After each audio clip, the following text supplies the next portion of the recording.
వివిధ భారతి యూట్యూబ్ ప్రేక్షకులకు స్వాగతం, సుస్వాగతం. ఈరోజు మనము పరమానందయ్య గారి శిష్యుల కథలలో భాగంగా అన్నా తమ్ముళ్ల మధ్య కాకిగోల అనే కథను వినబోతున్నాం.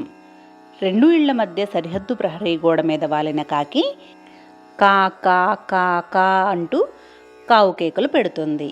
దక్షిణం వైపు ఇంటి ముందున్న స్థలంలో తూర్పు పడమరులుగా నిర్మించిన తాటాకు కుటీరంలో పరమానందయ్య గారి శిష్యులు 7 తమ తమ విద్యాసాధన ప్రయత్నంలో కాకితో సై అన్నట్లు కాకిగోల చేస్తూ ఉన్నారు.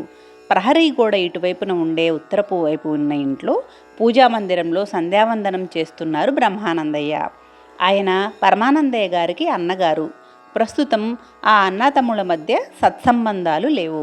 బ్రహ్మానందయ్య గారి భార్య పేరు బంగారమ్మ. ఆమె ఆ పూజ గదిలోనే మరోవైపు కట్టెల పొయ్యి ముందు వంట ప్రయత్నాలు చేస్తూ ఉంది. పరమానందయ్య గారికి ఒకే ఒక్క ఆడ సంతానం అయితే బ్రహ్మానందయ్య గారికి సంతానం లేదు. రెండిళ్ల మధ్య ఎన్ని గొడవలు ఉన్నా 2 కుటుంబాల మధ్య వారధిలా అటూ ఇటూ పరుగులు తీస్తూ ఉంటుంది పరమానందయ్య గారి ఏకైక పుత్రిక కళ్యాణి.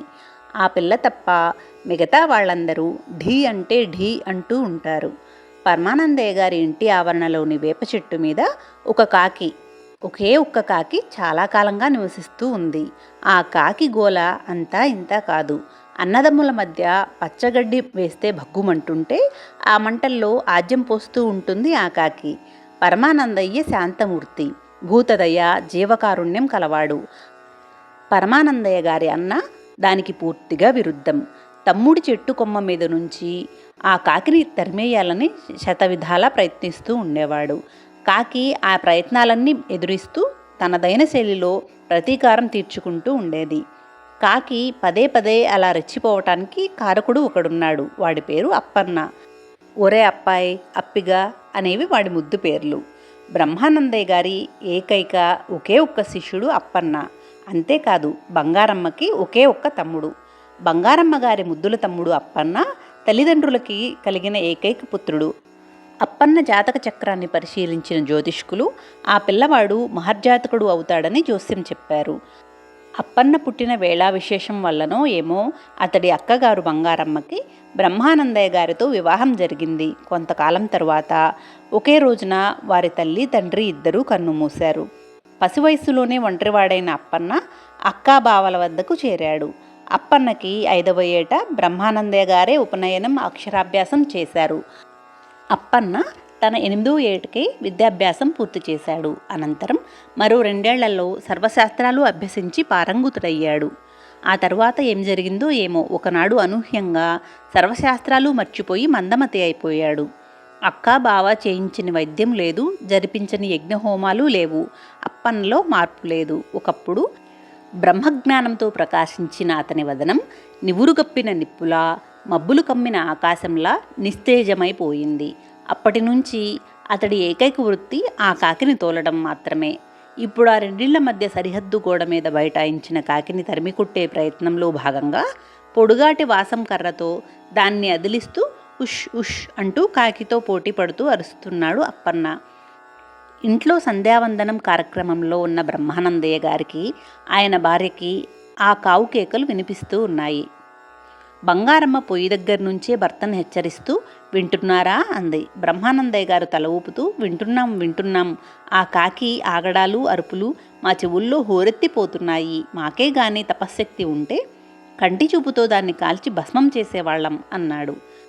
బంగారమ్మ చురచురా చూస్తూ, మీ బొంద రాతేమిటే కూతురా అంటే కోతిమొగుడు దొరికాడే అమ్మా అన్నట్లు, మీకంత శక్తే ఉంటే నా కర్మ ఇట్లా ఎందుకు కాలుతుంది? నే చెప్పేది ఆ కాకి గోల గురించి కాదు. 10 ఏళ్లుగా ఆ కాకి గోల, 25 ఏళ్లుగా మీ ముదనష్టపు గొప్పల గోల విని అలవాటైపోయింది. నే వినమంటున్నది ఆ గోల కాదు, మీ తమ్ముడు గారి కొత్త శిష్యుల విద్యాభ్యాస గోల వినిపిస్తుందా అంటూ హెచ్చరించింది విసుగ్గా. బ్రహ్మానందయ్య మళ్ళీ తల పంకించి, వింటున్నాం. కోతికి కొబ్బరికాయ దొరికినట్లు మా తమ్మయ్య గారికి కొత్తగా 7 దొరికారట. ఒక్కడి గాత్రమట, మరొకడికి మృదంగమట, మరొకడికి వీణ అట, ఒక వెధవకి నాట్యమట, కవిత్వమట, మంత్రమట, తంత్రమట. 7 వెధవాయల్ని 7 విద్యల్లో నిష్ణాతుల్ని చేస్తాడట. వాడికే ఓ అంటే ఢమ్ రాదు, వీడు వాళ్ళకి ఏమి నేర్పిస్తాడట అన్నాడు ఎకసక్యంగా. బంగారమ్మ నిప్పులు చెరిగేలా ఓ చూపు చూసి, అదంతా నాకు అనవసరం, మీ తమ్మయ్య గారి కంటే మీరే గొప్ప అని నిరూపించుకోవాలి అంతే. ఆయన ఆ 7గురికి ఏమి నేర్పుతున్నారో అవన్నీ మీరే మన అప్పిగాడికి నేర్పాలి అంది కటవుగా. బ్రహ్మానందయ్య గతుక్కుమని, అవేవీ నాకు తెలియని వాటిని పైగా 7గురు నేర్చే విద్యల్ని ఒక్కడికే ఎలా నేర్పనే అన్నాడు భయంగా. బంగారమ్మ భద్రకాళిలా గుడ్లూర్ముతూ, ఏమో ఎలా నేర్పుతారో నాకనవసరం, నేర్పకపోతే మీరు, నేర్చుకోకపోతే మా అప్పిగాడు నా చేతుల్లో అని మాట పూర్తి చేయకుండా చేతిలోని గంటని ఠపీమని విసిరేసి, అయ్యో నా మతిమండ, ఇవాళ మంగళవారం కదూ, నాకు మౌనవ్రతం, ఆ సంగతే మర్చిపోయాను, అనవసరంగా నన్ను మాట్లాడించకండి బాబు అంటూ పొయ్యి వైపు తిరిగి వంట ప్రయత్నంలో మునిగిపోయింది. బ్రహ్మానందయ్య తేరుకుంటూ, చెయ్యాల్సిన రాద్ధాంతం అంతా చేసేశాక నీకు మౌనవ్రతం గుర్తుకొచ్చిందటే, ఆ 7గురు ఏమి నేర్చుకుంటున్నారో, మా తమ్మయ్య వాళ్లకు ఏమి నేర్పుతున్నాడో, వాళ్ళెక్కడి నుంచి దాపురించారే నా ప్రాణాలకి అంటూ వాపోయాడు. సరిగ్గా అదే సమయంలో కావు కావుమంటూ కాకిగోల వినిపించింది బయట నుండి. బ్రహ్మానందయ్య గారికి ఒళ్ళు మండిపోయి, ఓసి నీ అమ్మ కడుపు కాలా, నువ్వెక్కడి నుంచి దాపురించావే నా ప్రాణాలకి అని అరుస్తూ తన ఇంటి ముందు పడి ఉన్న గరిటె తీసి కోపంగా బయటకు విసిరాడు. బాణంలా దూసుకువెళ్ళిన గరిట ఇంటి చూరుకు టపీమని తగిలి కింద పడుతుంటే అమ్మో అన్న చిన్న అరుపు వినిపించింది. వెంటనే ఎంత దెబ్బ కొట్టావురా బడవా అన్న గొంతు వినిపించింది. ఆ కొత్త గొంతు విని ఉలిక్కిపడ్డాడు బ్రహ్మానందయ్య. ఇంటి బయట వసారాలో ఎవ్వరూ కనిపించలేదు. మరి ఆ కొత్త గొంతు ఎవరిది? వసారా చూరు మాట్లాడిందా లేక అని అనుకుంటూ ఉండగా అంతలో ఇంటి వసారా చూరులో దూర్చి ఉన్న గాజు సీసా మూత ఊడిపడుతూ ఉంటే సీసాలోంచి బుసబుసమంటూ పొగలు సుడులు తిరుగుతూ బయటికి వచ్చి వికృతమైన ఆడబోతంగా మారి, ఆహా నా సొగసే, ఓహో నా సొగసే, కనినా రాజే నా దాసుడు కాడా అంటూ కూనిరాగాలు తీసింది. ఆ కొత్త గొంతు విని కాకిని తరుముతున్న అప్పన్న చివాలన తల తిప్పాడు. మరుక్షణం పొగలా మారి సీసాలా దూరిపోయింది ఆ ఆడభూతం.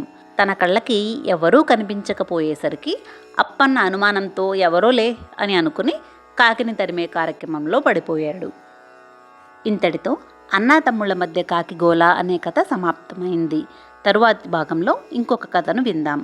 సర్వే జనా సుఖినో భవంతు, లోకా సమస్తా సుఖినో భవంతు. ఓం శాంతి శాంతి శాంతి.